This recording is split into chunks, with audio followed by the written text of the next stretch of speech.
দিলে এনেকে গানটো গালে মানুহৰ মাজত পাৰ্থক্য নোহোৱা হৈ যায় আৰু আমি মোদী পৰিবাৰ হয়নে আজিৰ সভাত আমাৰ মাজত উপস্থিত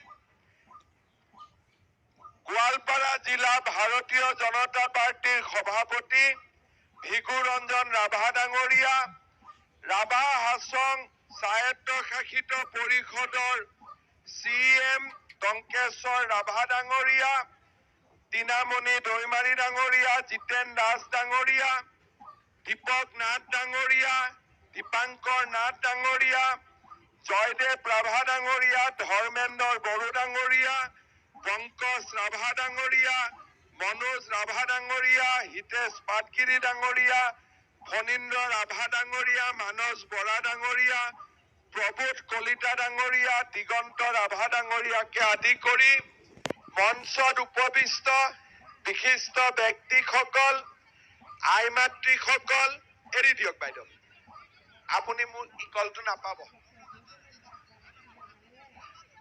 আপুনি নাপাব নহয় মাই আহিব আগত আগত আপুনি দিব নোৱাৰিব মাই মোক এনেকে দে মই লৈ ল'ম দে মই লৈ হ'ব হ'ব ঠিক আছে মই ইয়াৰ পৰাই লৈ লৈছো হ'ব আৰু আমাৰ আই মাতৃসকল যুৱক যুৱতী বন্ধু বান্ধৱীসকল ইলেকশ্যন আহি আছে গম পাইছে নে নাই কোন তাৰিখে ইলেকশ্যন 7 তাৰিখে আমি কোন চিনত ভোট দিব লাগিব কোন চিনত ভোট দিব লাগিব পদুমৰ চিনত আমি 7 তাৰিখে ভোট দিব লাগিব আৰু আমি সকলোৱে লগ হৈ নৰেন্দ্ৰ মোদীক প্ৰধানমন্ত্ৰী পাতিব লাগিব হয় নে নহয় আজি আপোনালোকে চিন্তা কৰক আমাৰ ভাৰতত মোদী ডাঙৰীয়া আছে কাৰণে আমি সকলোৱে নিৰাপদে আছো আমাৰ দেশখন প্ৰতিটো দিনে আগবাঢ়ি গৈ আছে যদি কোভিডৰ সময়ত মোদী ডাঙৰীয়া ভাৰতৰ প্ৰধানমন্ত্ৰী নহলেহেঁতেন আমাক এবাৰ চিন্তা কৰক কোনে আমাক ভেকচিন দিলেহেঁতেন কোনে আমাক হস্পিটালৰ ব্যৱস্থা কৰিলেহেঁতেন আৰু মোদী ডাঙৰীয়া নাথাকিলে আমি কিমানজন মানুহ মৃত্যুৰ মুখত পৰিলোহেঁতেন কিন্তু নৰেন্দ্ৰ মোদী ডাঙৰীয়া ভাৰতৰ প্ৰধানমন্ত্ৰী থকাৰ কাৰণে আজি আমি একো অসুবিধাত পৰা নাই আৰু আমি সকলোৱে লগ হৈ আজি কোভিডৰ পিছতো আমি এনেকে নিৰাপদে থাকিব পাৰিছো শ্ৰদ্ধা ৰাইজ কোভিডৰ সময়ত মোদী ডাঙৰীয়াই আমাক বিনা পইচাত চাউল দিয়া আৰম্ভ কৰিছিলে আৰু আজিলৈকে চাউল চলি আছে কোভিডৰ সময়ত মোদী ডাঙৰীয়াই আমাক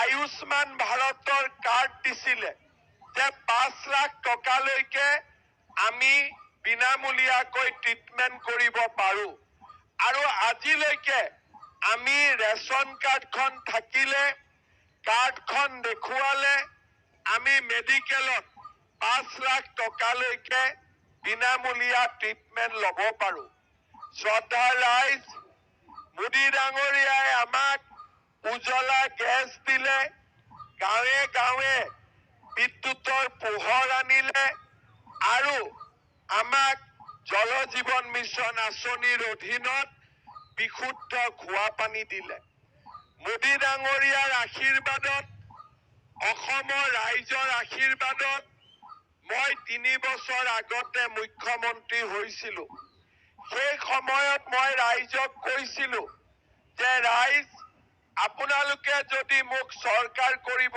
দিয়ে আমি অসমত 1 লাখ যুৱক যুৱতীক চৰকাৰী চাকৰি দিম আৰু চাকৰি দিওঁতে কোনো দালালে 1 টকা খাব নোৱাৰিব আপোনালোকে মোক মুখ্যমন্ত্ৰী পাতিলে আজি মোৰ চৰকাৰ হোৱা 3 বছৰ হ'ল আৰু 3 বছৰৰ ভিতৰত মই 1 লাখ যুৱক যুৱতীক চৰকাৰী চাকৰি আজি দিব পাৰিলো।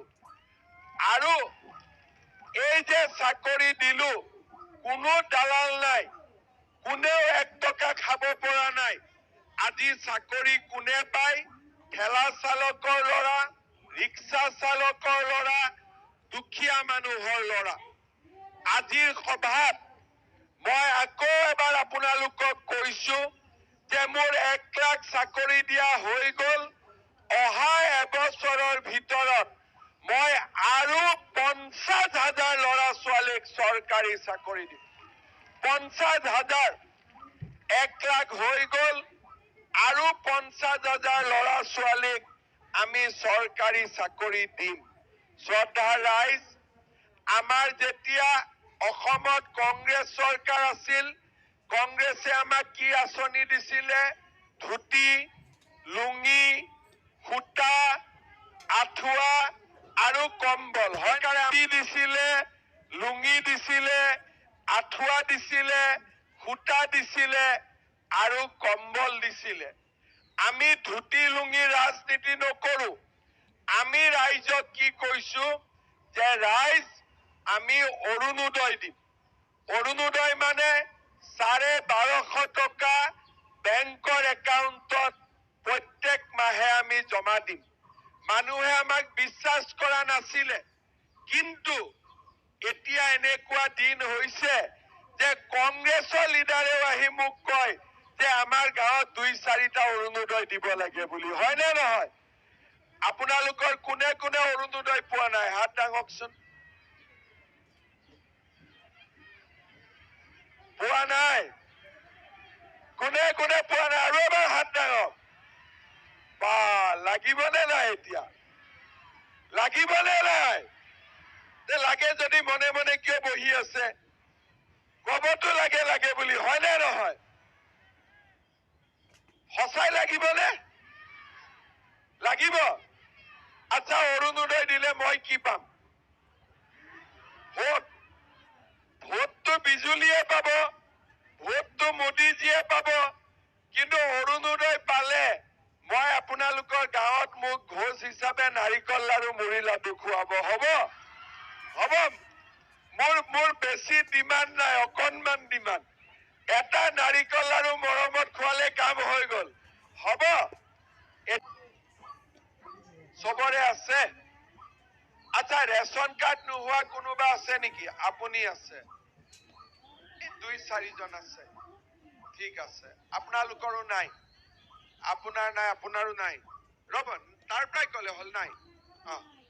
যাৰ যাৰ ৰেচন কাৰ্ড নাই, 1 মাহৰ ভিতৰত, ইলেকশ্যনৰ 1 মাহৰ পিছত আপোনালোকে ৰেচন কাৰ্ড খিনি লৈ ল'ব। আৰু কাবাৰ আধাৰৰ গণ্ডগোল আছে নেকি? কিমানৰ গণ্ডগোল আছে? আধাৰৰ আছে। আৰু আধাৰৰ গণ্ডগোল কিমান আছে? বেছি নাই, এইখিনি আছে। ঠিক আছে, আধাৰৰ গণ্ডগোল খিনিও মই শেষ কৰি দিম। এতিয়া অৰুণোদয়ৰ ক্ষেত্ৰত এইবাৰ আমাৰ চৰকাৰে এটা সিদ্ধান্ত লৈছে যে দুধনৈ সমষ্টিত যিমান মানুহৰ ঘৰত ৰেচন কাৰ্ড আছে, আমি সকলোকে এটা এটা অৰুণোদয় আঁচনি দিম। হ'ব? হৈ গ'ল? কাৰ কাৰ ৰেচন কাৰ্ড আছে হাত দাঙক আকৌ এবাৰ।